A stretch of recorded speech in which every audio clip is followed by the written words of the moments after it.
My name is Anna, and you are listening to the Billionaire Lifestyle Podcast 30 for 30 edition with your host and my stepdad, Emmett Michaels.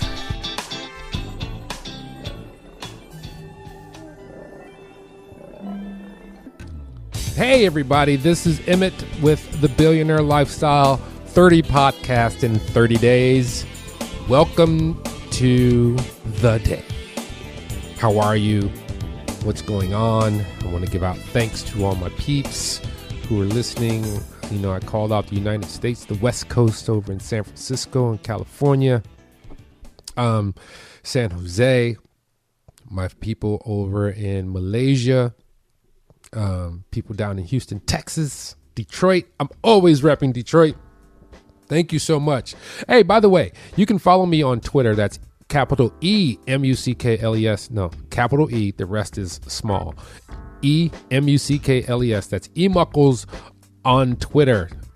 Give me a shout out. Also, you can follow us on Stitcher, iTunes, TuneIn Radio, and Google Play if you have an Android device. Make sure that you subscribe to the show, whatever aggregator you use, and drop me a line. What I really need for you guys to do so that we can get this message out is to go to iTunes particularly, and I'm saying iTunes, and leave a review.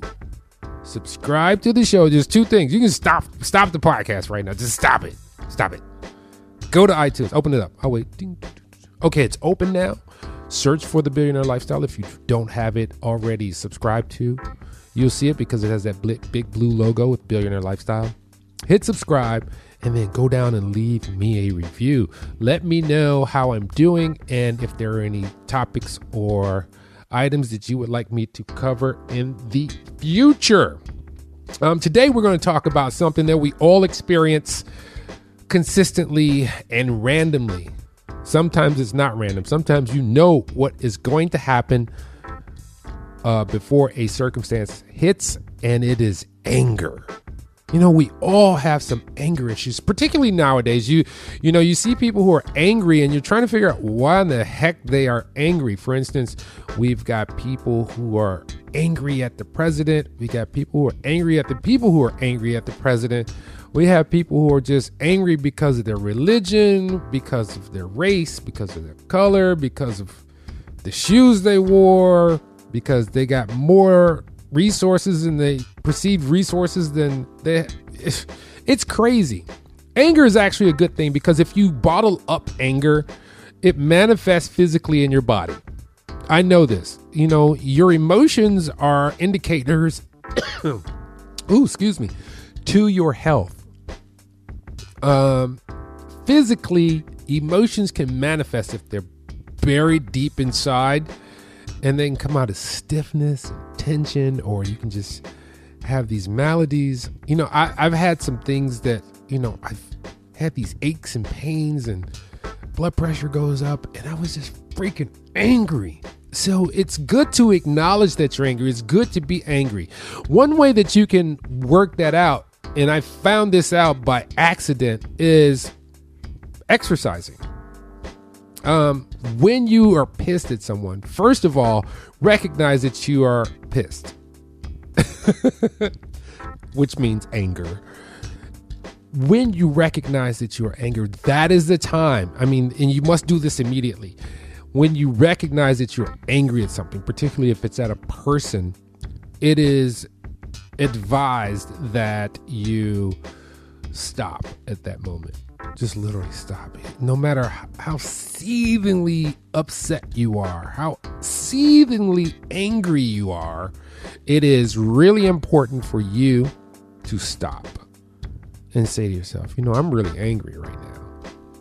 And the next thing is but decide how you are going to deal with that anger. So many people have ruined their lives because in a moment of anger, they made a snap decision that affected them for the rest of their lives. Do you think when someone is angry and they get into a fight, and it becomes a situation that they really can't control. And the next thing you know, their life is altered forever.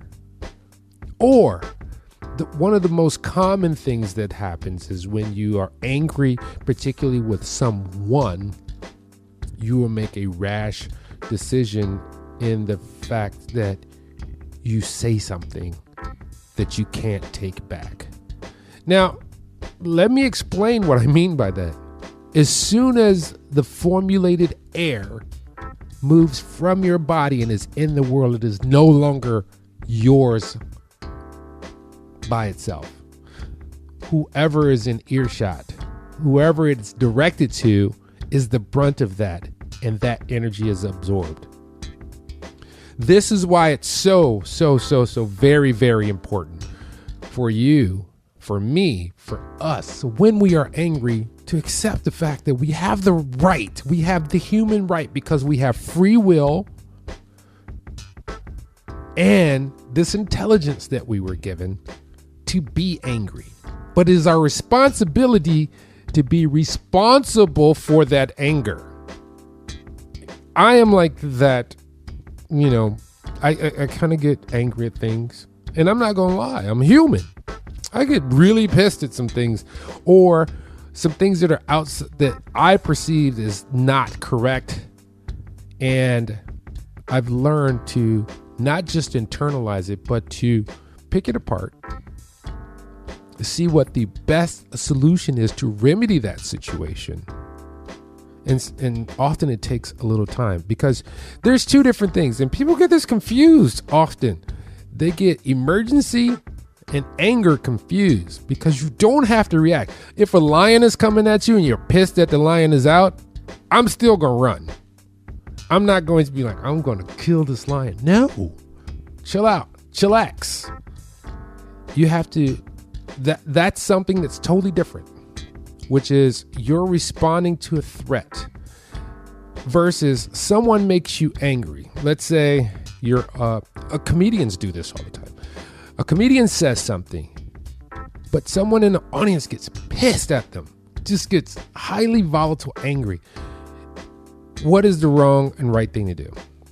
The wrong thing to do is bum rush the stage and try to physically jack the comedian. The right thing maybe to do is contact that comedian and say, look, I found whatever this is highly offensive. Here's my position why I found it offensive, and I am open to your dialogue. Now, the discussion may get heated. We see this on Twitter all the time where people have this beef. We see it in hip hop constantly, where people say something and then someone gets angry and it gets out of control, and it doesn't help because you have third-party people feeling it. That's the other thing too. You want to keep your anger as you want to own it yourself. You don't want to give the power of your anger to someone else, because then it can multiply.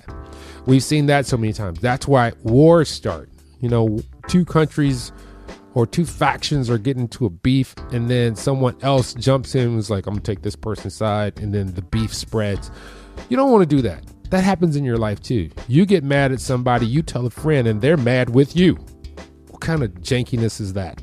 We don't want to deal with that. What I'm trying to say to you is, A, own your anger. B, pick apart your anger. C, define if your anger is rational or founded. D, figure out how to find conflict resolution in the safest possible way that will not hinder your life moving forward. Hey, this has been the Billionaire Lifestyle Podcast. This is your host, Emmett Muckles. Please go to iTunes, Stitcher, TuneIn Radio, Google Play, or just go to your Mozilla browser and type in the Billionaire Lifestyle. It'll come up right in there. Subscribe to the show. Leave me some comments in iTunes. By the way, we have a new podcast that we're producing. It is called Pink Shots Podcast. You can find it on, actually, I think I'll put a link up on emmettmuckles.com, because that'll be the easiest way for you guys to find it. It's Pink Shots Podcast, a podcast for women, by women, and men too. Two grown-ass women doing grown-ass things. Till next time, I love you all. Love yourself. And remember that commandment, love thy neighbor. journey into the day.